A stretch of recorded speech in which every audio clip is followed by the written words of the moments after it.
I'm Michelle Norcross. I am the Senior Director of Safety and Quality for the Michigan Health and Hospital Association Keystone Center. And our next presentation is going to focus on racial disparities in access to behavioral health services and will be presented by Lynda Zeller. Lynda Zeller is the Senior Fellow Behavioral Health at Michigan Health Endowment Fund. Improving access to behavioral health services statewide is one of the Health Fund's strategic priorities. Through a partnership with United States Health and Human Services, Lynda devotes half of her time to SAMHSA Region 5 as an IPA through interagency agreement, where she's working to support and create behavioral health leadership in prevention, treatment, recovery, and harm prevention. Prior to the Health Fund, Lynda worked for the state of Michigan for 10 years. 2 as the Michigan Department of Corrections Health Administrator for Michigan's prisons, and 8 years as the Michigan Department of Health and Human Services, where she was responsible for community-based and state-delivered behavioral health services, including the state hospitals and forensic centers. Yet before working for the state of Michigan and SAMHSA, the far majority of her career was spent doing community-based work in nonprofits and county systems. During that 25 plus years, her work included areas such as residential direct care, case management, Medicaid managed care, behavioral health integration, and the interface between behavioral health and justice systems. Welcome, Lynda.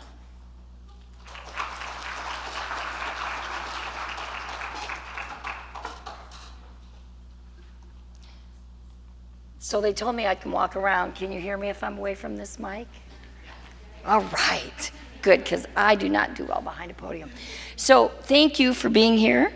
And Dr. Beecroft, that was amazing, and it wasn't boring at all. Clearly you have the right people in this room, because I'm sure you're going to get a lot of other questions behind the scenes. I'm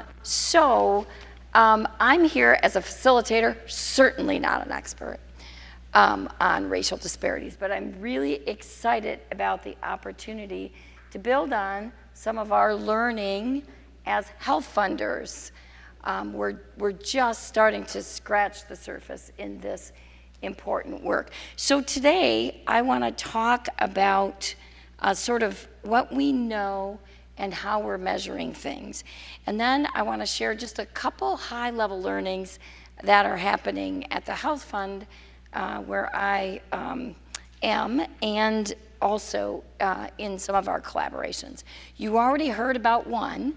You just got a taste of what's happening with New Detroit, and I can't wait for that full next part of the evaluation to come out, because I know there's lots of learning there. So what I'm hoping to do is hear from you all, because what's important in this space is sharing what we're learning, and it feels very vulnerable, because I don't think any of us feel like an expert in this space. But the best thing we can do is be a little bit vulnerable with each other and share what we're learning. So I'm going to share those 2 examples, and then hopefully others will share as well. So here's a sample of what we know. This is from the Behavioral Health Risk Factor Survey. This is Black Michigan. I should stop for a second. So the 2 examples I'm going to use are focused very much on African American, the Black community. Most of the sources are self-identifying within that community. So I just wanted to mention that the reason why I seem very focused on just that community is because these 2 examples that I'm going to give you are also focused on racial disparities in that population. So you can see here Black Michiganders and the days of poor mental health per month against the state's white population, Black women, related to mental illness compared to all women in Michigan. And then the third bullet, Black Michiganders reporting more poor mental health compared to Black adults across the country. So that's just one data source. These next 2 examples are, and I'll show you both of them. The first one is related to mental illness. The second one is substance use disorder. Going back to the first one, this is from, and Becky Sankey, please wave. She's our director of behavioral health, and it was her vision to create the Behavioral Health Access Study. For those who haven't seen it, there is a link to that in a minute. but it's prevalence data, claims data, informed, and I think it is very unique in the state for sure and the nation, and really is the stronghold as to why all of our programs at the Health Endowment Fund in the behavioral health space are focused on increasing access to services in particular, and or more things. So what this first one talks about is any mental illness, and this shows you that there's a pretty low bar in our behavioral health access study. So if you show one claim, one service, after you present, you're considered treated, right? One service. So that's why there's multiple colors on here, because the top bar is the absolutely untreated. The next one is somewhat treated. So what's interesting here is it raises more questions than it answers. Because if you look at this, the other category is highest. And Becky could talk about this all day and talk to you about it. I'm not going to do that. Second, population's Hispanic. Third in any mental illness is persons who identify as African American or Black. So when you look at SUD, African American Black become number one. So that's just an interesting source that you can look at. The link is later in my presentation, I believe. Where else are we measuring access and quality? So the Michigan Medicaid program and a lot of health plans utilize these 4 measures: follow-up after alcohol and other drug abuse, follow-up after emergency department for mental illness, and follow-up after hospitalization for mental illness, and initiation and engagement of alcohol. So these are not measures we created, but measures that were already under use. Someone really smart and intuitive at the HHS said to me, you know, we look at this and we're always better than average. We always rate way up there, you know, above 50% in all of these measures as compared to other managed care entities and other Medicaid programs. But I wonder what would happen if we disaggregated that data. And would the health fund help fund disaggregating that data and studying it? Of course, that was a really exciting thing for us to do. So here's the end yet. After you disaggregate, this is a quote from the study. The link to the study is down below. So in all of my slides, you can link to the sources. And yet, in a state, this is a quote, where the quality of care in the Medicaid program is better than half the country, overall quality is not enough. Because when the data are disaggregated, there is no equity. And you can see that study, we contracted with MPHI to do that study. So here's one example. I'm not picking on Genesee, Wayne, and I can't remember who the other county is right off the bat, but I'll get to them in a minute.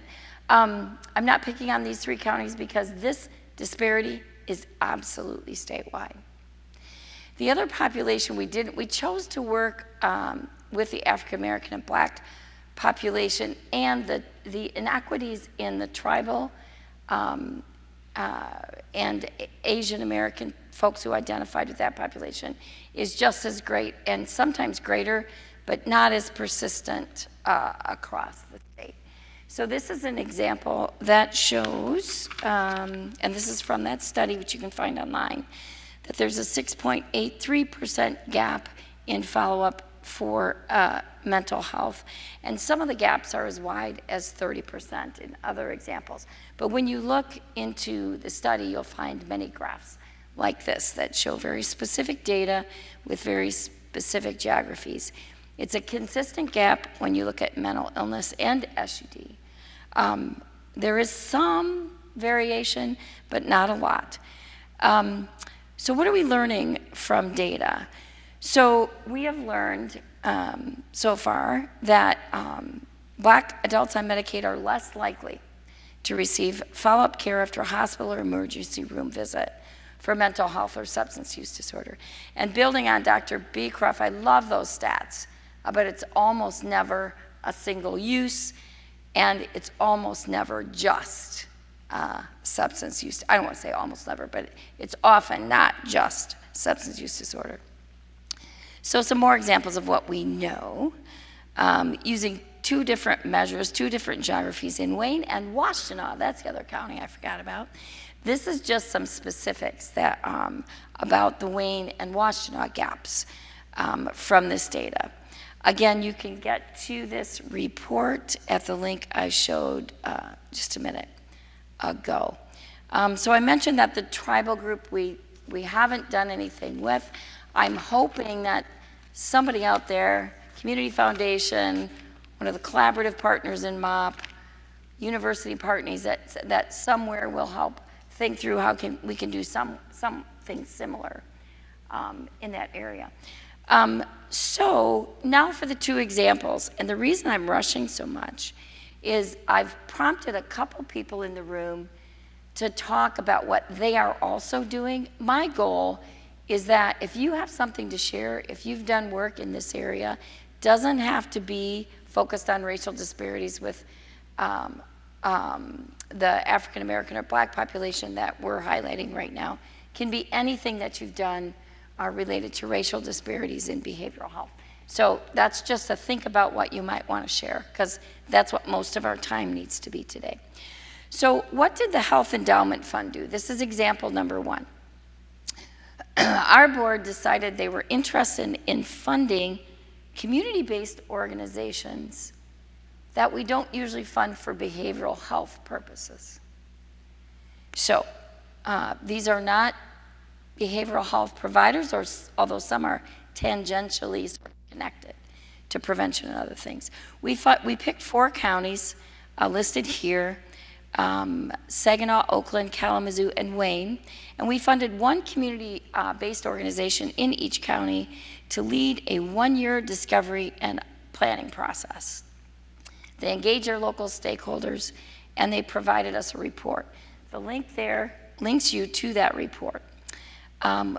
In follow-up to that, we funded 3 of these community-based organizations to do implementation. The 4th one is very interested in doing implementation, but they're not quite ready. So Kalamazoo, Wayne, and Saginaw are all deeply getting ready, either getting ready to or have already kicked off implementation projects. So what have we learned across these 4 sites so far that did the discovery and the 3 that are beginning implementation? So our evaluators found that that you can't overstate the complexity, right?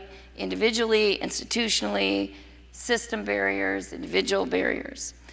That you can't dismiss personal experience with our service system and the distrust that it has built. Stigma, racism, and generational trauma continues to impact how Black people think and feel about systems of care. These concepts I'm going over in every single one of the 4 reports, where they said the same thing. Am I fading in and out? I'll try to stand more still, sorry. Workforce. Workforce is huge and was a big common theme, right? Almost no one, we don't get to go to someone who's shared the same cultural experiences with or somewhat similar. People don't look like us, right? Don't have the experience like us. We desperately want additional providers who can represent our culture. Storytelling, outreach is critical, and storytelling from the community-based organizations, which is 10 times more powerful than anything the rest of us can build. When they're doing the outreach, it's really quite powerful. Messages about importance of seeking care and how members have found care seem to be the most powerful.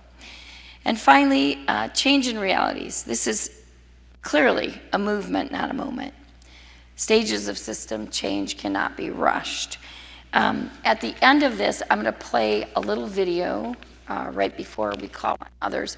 I think it's a 2-minute, 44-second video of one of our 4 community-based organizations, Synergy in Kalamazoo, is doing a Black Wellness Network. It's a workforce development, sharing, and supporting effort specifically to provide care in this population. So that is super cool. So I'm gonna play that video because I think it's inspiring.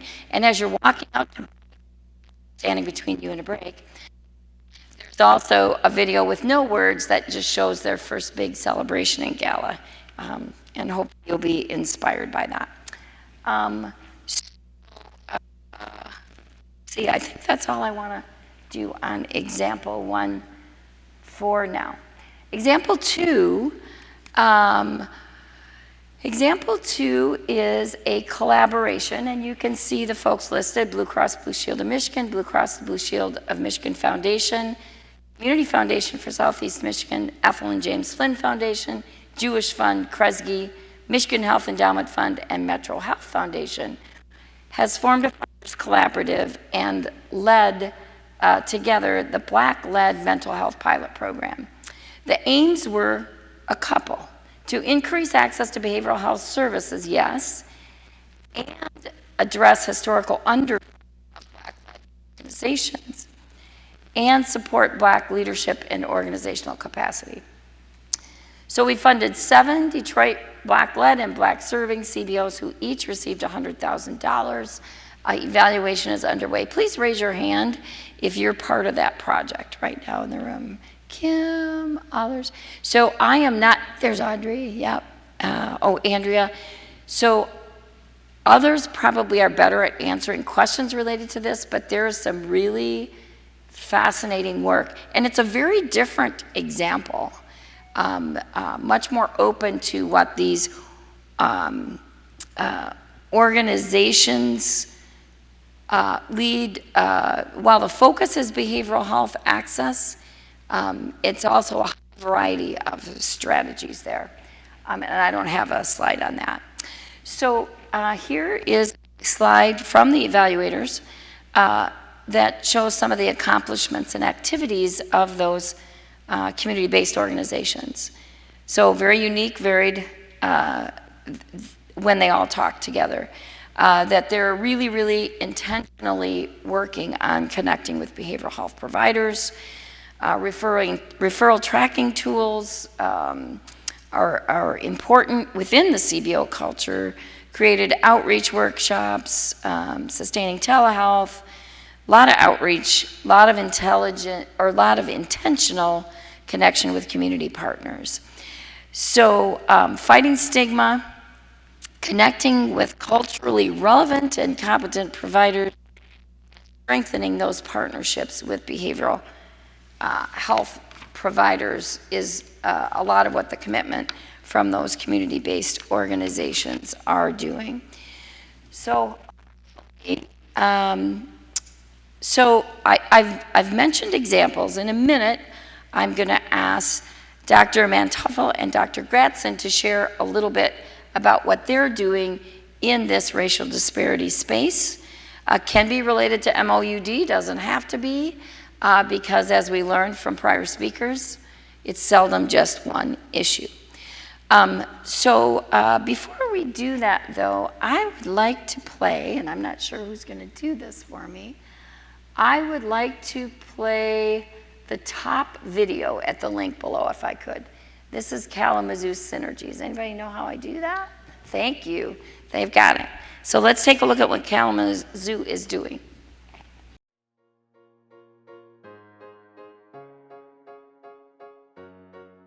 In 2021, I wrote a grant to the Michigan Health Endowment Fund to do a project called Racial Disparities in Behavioral Health with a specific emphasis on African Americans and what was the outcome after an emergency room visit. Short version, just the community I grew up in, I saw a lot of untreated mental illness. In my own family, I saw a lot of addiction and no one could get help about it. So Black Wellness Network is a part of the outcome. When the grant said, what do we need to do to make changes based on what your findings are? This is one of the things that I thought we should be doing to make change. What I see is that patients are not getting the proper treatment that they need, and therefore in the future they may not be able to get jobs, hold housing, and the stigma goes further and further. The Black Wellness Network is about bridging the gap, breaking the stigma, and building stronger Black and brown communities. Some people don't have insurance at all, or if you have Medicaid, Medicare, you only are eligible for certain providers. This is the infancy stages of a network geared around Black professionals, providers, doctors, counselors, nutritionists. A lot of it is lack of education, lack of having access to providers that will listen, to providers that actually understand, and that really want to help. If we can get a pool of providers, then we can engage in community making those connections, which would make it easier for people to follow up and easy for them to connect and engage in services. This would just be search bar, find it, right to it. And you see it in every other field. So just to have one for our community is huge.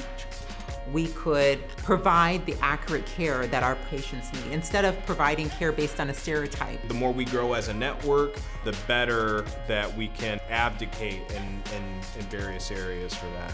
If I can find providers on there, even if I'm not able to use those providers, I have a place to start.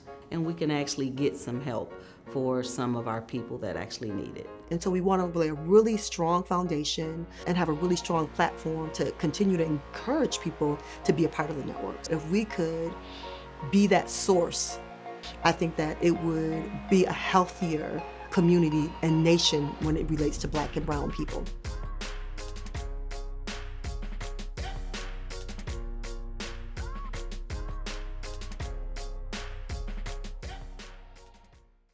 So just one example of the work that's happening. Their goal and their idea, and they're working with local community partners. They've had a big gala to celebrate the kickoff, which is next month, and I'll play that as you're walking out.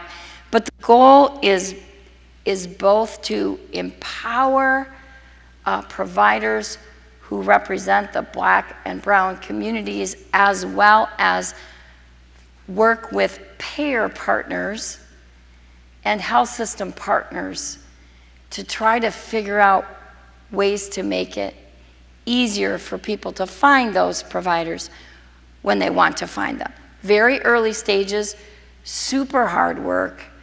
And during their gala, the common theme was, this is definitely a movement, not a moment.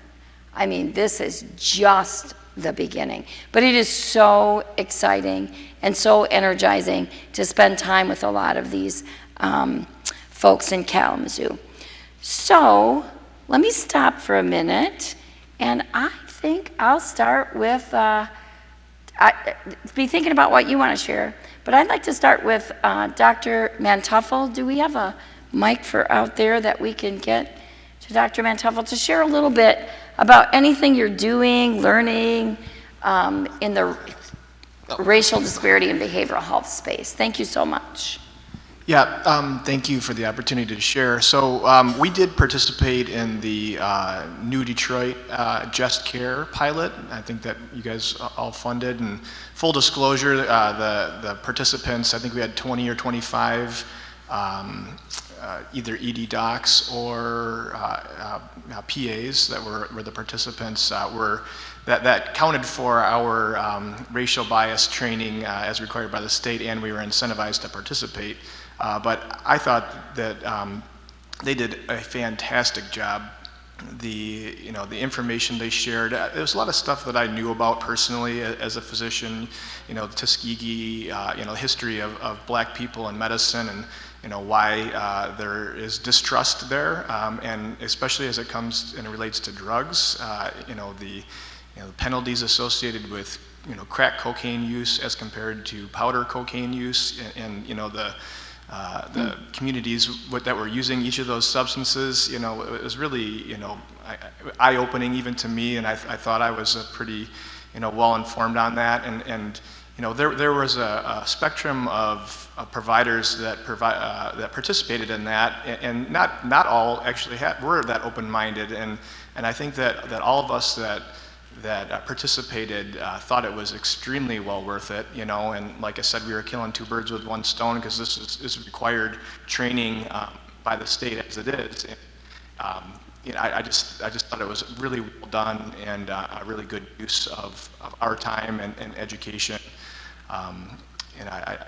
That was our experience. And so ironically, one of my interns this last year did a study from 2021 about racial disparities in our own institution, and found, of course, just like across the country, we gave buprenorphine at a higher rate to white patients as compared to black. And so this was actually done prior to our training in early 2022. I think that's when we did it, or was it 2023? Time flies. But we did it after the fact, so that kind of is a wide open research study for us to see, at least in that cohort of providers, was there any difference in our, the proportion of patients that got buprenorphine, and not the racial disparities were still.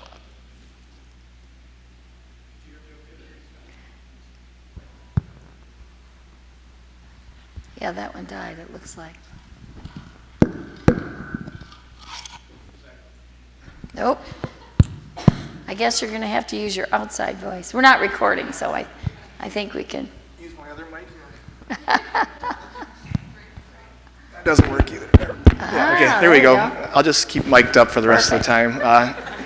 So I don't know how much of that cut out, but I thought it was an outstanding program. I thought we all got a lot out of it, and I think that if we are going to require these kind of trainings, very specific, provider-oriented training, I think is the way to go. That's great. Thank you so much for sharing, and y'all are thinking about what you might want to share, right, too? There was one other person I asked ahead of time to share, and that's Dr. Gratson. And I know you introduced yourselves earlier, but if you can reintroduce what your role is, Dr. Gratson, that would be good. All right. Does this work well for me? Perfect. Jake, I apologize. I think it's just you, apparently. But my name is Michael Gratson. I'm an emergency physician at Cornell Health University Hospital, formerly William Beaumont Royal Oak. And I'm also the medical director of our EC OED program there, with Dr. Eckensweiler sitting right next to me, who holds that same title over at our Troy Hospital. So, just first some observations and what we're doing to work to address those issues, and then some other things that we're doing internally. When we look at this problem of inequalities in how we are able to serve our patients, rarely does it ever come up where it's the obvious overt racism that you might expect to see. Really, it's the institutionalized racism that really affects our patients, and it's geography. Because we're situated in Royal Oak, we see a diverse population, both racially and socioeconomically. If you come from Bloomfield Hills and you have opioid use disorder, and we're looking to connect you with outpatient services,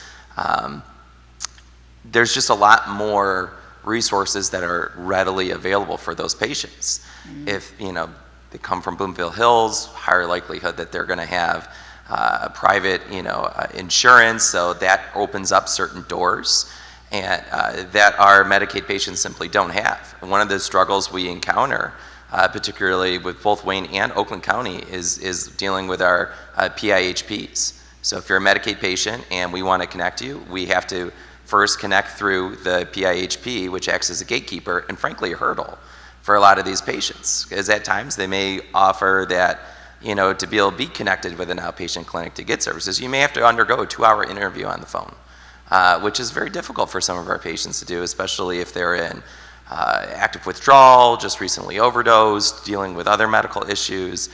And when we are looking at the resources that we want to find geographically close to them, so they have a much higher likelihood to follow up with those services, it's just not the same volume that we have in with our other patients. So it's really, it's the issue of geography. That's a bit tougher for us to be able to resolve that one on our own. But we have been meeting with our PHPs to help them understand that the onerous burdens that they can place on these patients and try to streamline the process more. So when we have a patient who is, in withdrawal, they're not, going through an overly onerous process just to be able to get access to go to a clinic.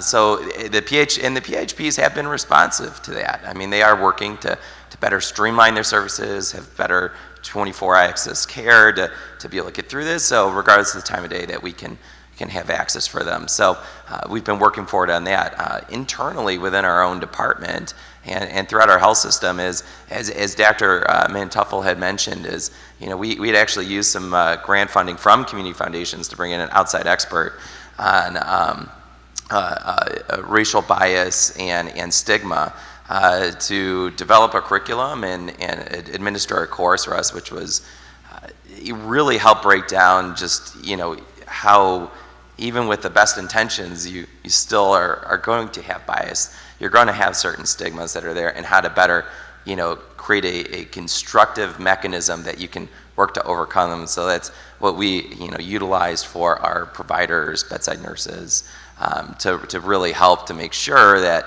as we're providing care to our patients, that we're trying to take a appropriate approach, regardless of whoever's coming in through our emergency department. So those certainly that has been meaningful and something we're continuing to look to expand on. Thank you so much. So I saw a lot of nodding heads with the geographic institutional thing, a whole lot of that, right?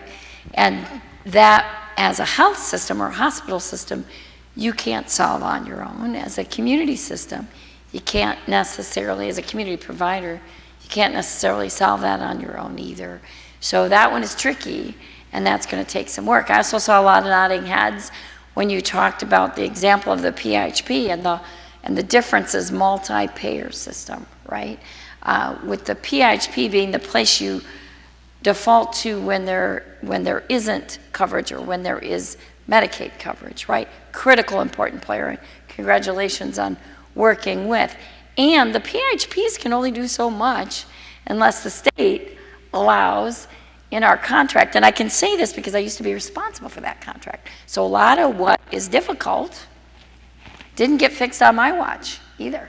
So, credentialing, federal, state contracting. So a lot of this has to be a dialogue that includes, congratulations to you, with the PHPs, between the PHPs and the state, between PHPs and private providers, right? And Dr. Beecroft challenged us a lot in what commercials payers can do and where they're building on the public system and where hopefully the public system is learning from them and building. So it really does take a village.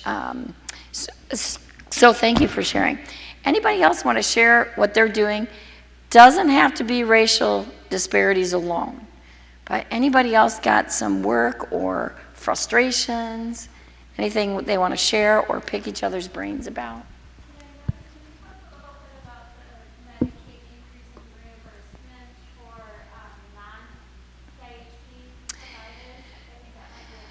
Thank you, Dr. Poland. Dr. Poland, if you couldn't hear her question, was asking to share a little bit about the change the state made, and I can't remember how long ago it was, maybe 2 years.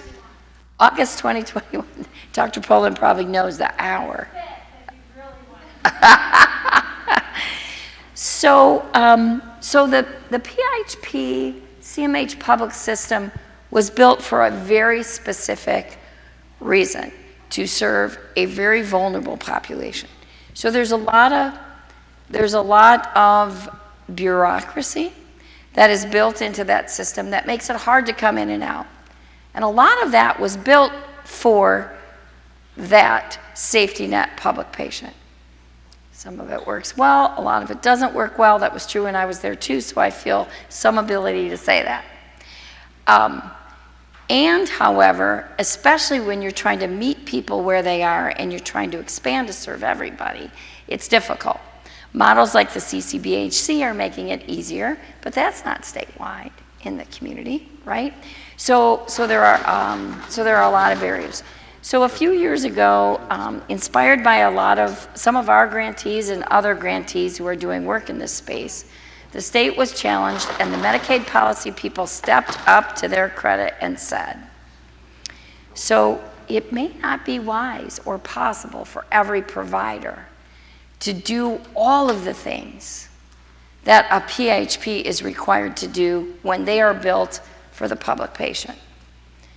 So for the providers who are trying to serve people other than the public patient, let's allow them to bill the state Medicaid proper. So what's the code, Dr. Poland? I can't remember. Do you remember? It's the same, but it just goes through channels. So Okay. if you bill 99213 or whatever in your outpatient setting, there's also counseling, collaborative care, urine toxicology screening, blood work, all of those kind of ancillary services are also billable, but only for the diagnosis of opioid use disorder and alcohol use disorder. So stimulant use is excluded from that. So did anybody have trouble hearing her, or did you get that all? You got that? Okay. So I can tell you this is a very underutilized code right now. It's getting more and more, but to Dr. Beecroft's point about sustainability, this is one where if you're designed, and hospital-based outpatient behavioral health providers should be our number one there. It is difficult for credentialing reasons for an outpatient behavioral health provider in our state to meet the credentialing and contract requirements that the state requires of the PHPs that they then pass along. It is nearly impossible, especially from an accreditation standpoint, because when you get accredited for Joint Commission as a program within a health system, very different credentialing requirements that are difficult for the PHP to meet their requirements and yet, okay that credential. So it is exactly for all people who have those kind of programs that this kind of system was built. So can't do, whoa, sorry, I was trying to talk up. If your system just has made the decision not to become part of the PHP or can't quite because you're built for something else, you stay would have built. Sounds like maybe I need to turn off my mic and go back over here. Is that what I need to do? Getting a lot of cutting in and out. I'll stand here. So anyway, there's lots of room to see people when they come to you, see them in your outpatient systems. And, however, please continue to work on, I know several of you have become PHP providers for specific purposes, opioid health homes as examples. Those are really good. So anybody else want to share anything they've learned or are struggling with related to disparities in racial disparities in particular, or disparities or inequities in general? I know there's a lot of good work going on. Yes, can we get a mic right down here towards the front? And then if you could introduce who you represent today. Thank you. Hi, I'm Maureen Ford from Bronson Health Systems, and I'm here with my team, Kristen Vissel, Paul Bodenberg, just a couple of them. But we had the grant, I'm an ED doc, we did all that. And I guess I had a question about the program, the pilot program that you did at Henry Ford that Jake was talking about. Like, is that something you're going to disseminate to other hospitals? What's the plan for that? Because in our experience in this work, when we started it, we thought a lot of it was about just building the system, building the support the providers needed, which we've done. But I think that when we look at the people that are actually prescribing, we've got 40 ED docs and 20 APPs across 4 emergency departments in Southwest Michigan. So it's a big group. But one of the MI Open 3-hour training that was reimbursed for physicians, we got about 40% of our providers to go to that. And to be honest, it was because of the reimbursement that we got such a good turnout. So, and it shouldn't just be for physicians and APPs, it should be for nurses, because anyone who works in healthcare knows that nothing's going to happen in a place where we take care of patients without everybody, especially nurses, on board. So, and the stigma is huge. Like we all say that, but once you really start doing this work, you see it. So even though they've trained in it, some of them are prescribing, and we are still seeing the, words, inappropriate words in the chart, and stuff we talk about with them. But what is the plan for moving that work forward? And I'd just love to hear. I'd love to be able to do that in our system. And we're going to our counties for opioid settlement donors to see if we can use any of that work for this type of continuation, because it's really about the people and just hearing those things and then carrying it forward and providing that welcoming environment for patients. Thank you so much, and thanks Bronson team for being here. There's a lot of other things we could talk about that are really cool that the Bronson team is leading and doing in this space and others, so we really appreciate you being here. I don't know who wants to take this question. Who's best? Well, first of all, let me stop for a second. Raise your hand if you've been involved in the New Detroit work, in addition to Dr. Mantoffel. Okay, I guess you're it. So, and Marissa. So the question is, can we expand it? How do people know about it? What are the products? How can we replicate, et cetera, et cetera? So it looks like Marissa's going to help you out, Dr. Mantoffel, and then we can go back to you if you have more to say.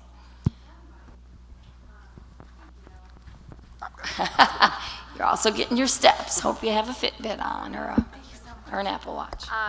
Yeah, so is this? There we go. Okay. So the New Detroit training, it's owned by New Detroit. And so we helped fund that. So so New Detroit has a Just Care training module. So if you go to their website, you'll see they have multiple Just Care trainings. It's a whole suite. And so what Vital and the Community Foundation worked together to do was to create that really specialized version, which is what Dr. Mantoffel, one day I'll get your name right, for the pilot training. And so now that Hopkins, I know this is a lot of different organizations, now that Hopkins is finishing their evaluation, I think they're assessing, what's next, how do they expand it, how do they let other providers take this training too. So that's not a clear answer because the answer is TBD, but yeah, hopefully as that evaluation, I'll just yell. As that evaluation informs what the training looks like maybe they'll expand it from there. So I don't know, Emily, if you have anything to add. Oh no, I was just gonna say we can connect them still. Yeah, we can definitely still connect anyone that's interested. So send us an email and we can loop you into something with New Detroit and see if they're interested. Yeah. Just for purposes of the other funders who are here too, raise your hand if you're representing a health system that might be interested in looking at that training. Okay, good. Yeah, that's great. So that looks like something you're going to get some interest in. How do we replicate it? What does it cost? How do we do it? And don't forget your community foundation and your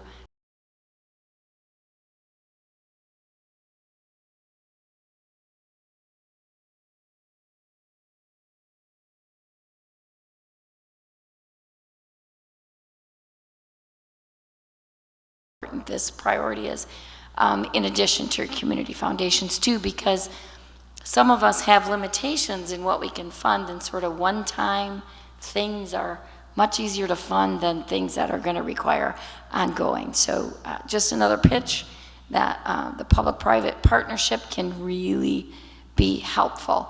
Dr. Mantoffel, anything to add to that? Not really. I do think that it would be very useful for other docs to be able to take that kind of training. I mean, it's good for medicine, period, and why there's distrust within the Black community with regard to medicine already. And so you kind of have that double whammy, where you have a stigma related to OUD, and then already, there's a lot of bad history, frankly,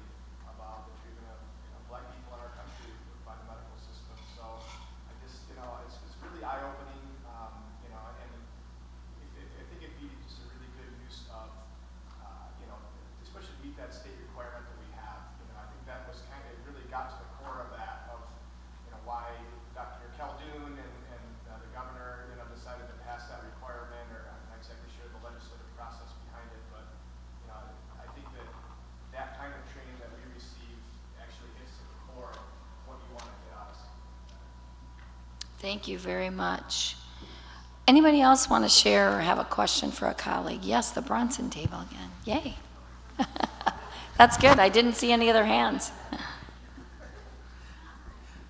So I'm also from the west side of Michigan, but actually Grand Rapids. So I'm here with my partner from Corewell Health. This is Dan Wicklin, who's our nurse educator, and I'm the addiction medicine director. So I work outpatient. I'm not an ED doctor. I'm med peds. And then Josh is actually from a community-based organization, also from Grand Rapids. But one of the communities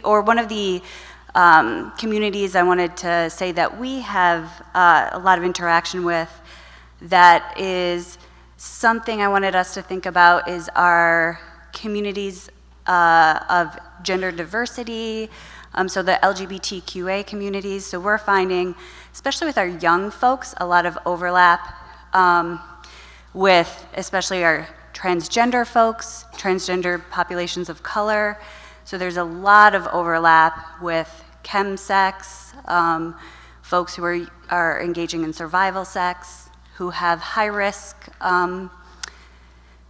for things like substance use, as well as injection drug use, which puts them at risk for things like HIV and hepatitis C. So we're seeing a lot of that type of overlap, which I didn't see addressed in the presentation today, but we are seeing that group in particular as well, which is, a couple of Venn diagrams which are overlapping.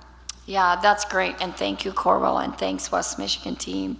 That was not, there were several areas. You can't cover them all in 45 minutes in any depth, and however, I think we could have done an entire session on this particular area of disparity, and I know others are doing really good work in this area. Dr. Poland?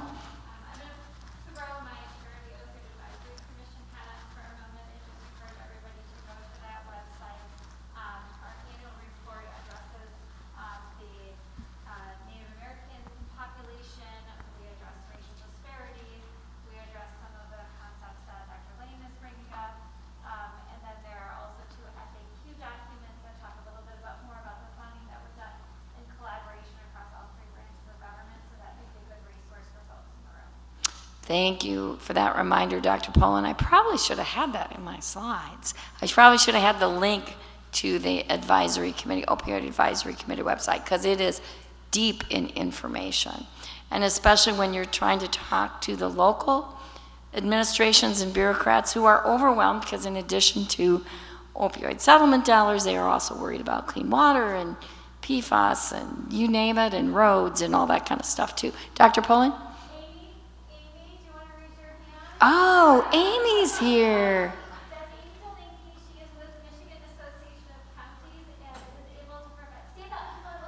Yes. Or wave higher. There you are, Amy. Thank you. She's able to provide technical assistance directly to your communities. So if you're opioid task forces, or if you would like more information, the Michigan Association of Counties website has a tremendous amount of information and a beautiful dashboard that talks about where the funding is, what each county has, and some other wonderful resources. Yes, thank you. Thank you, Dr. Poland, for raising that. And Amy, thank you for your work, because it is super important. The county commissioners and the city leaders have 100 major challenges, and this is one of them. And Amy, thanks to Bloomberg and Vital Strategy, is embedded in the Michigan Association of Counties specifically for this purpose, to help make sure they have the information they need, to help make sure it's easily accessible, to help liaison between each. And I already had the 5-minute warning. So Amy, anything you want to say or any advice you have for us? No, that's okay. Okay, thank you. So in closing, I would like to play that second video, so I'm not sure who wants to relate. Let me key it up for you what this is again. This is Kalamazoo, and I'm sure the Bronson Corewell table, the Bronson people there will recognize some of your leadership in this next video too. So that Black Wellness Network is getting off to kick off in a major way in October. Again, for multi-purposes, strengthen that provider network, build it out, make it easier for health systems when they're trying to find an individuals, when they're trying to find a provider who can also represent that community. So are we ready? All right, we're good to go. And after this, you can just leave. This is Black Wellness Network. This is our first event.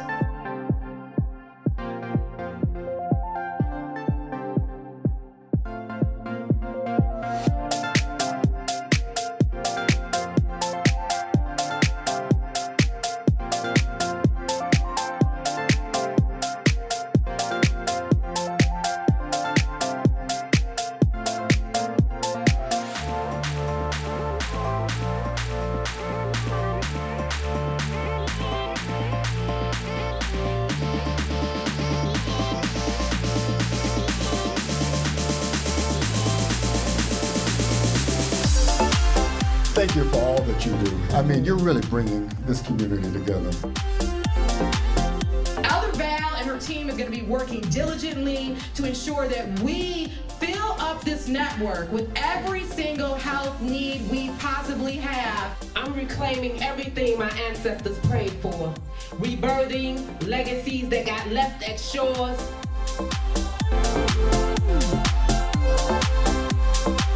I say here that we are determined here in Kalamazoo, Michigan, that we are going to work and fight until justice runs down like water and righteousness like a mighty stream. I think that we can come together and we can do the work of racial healing.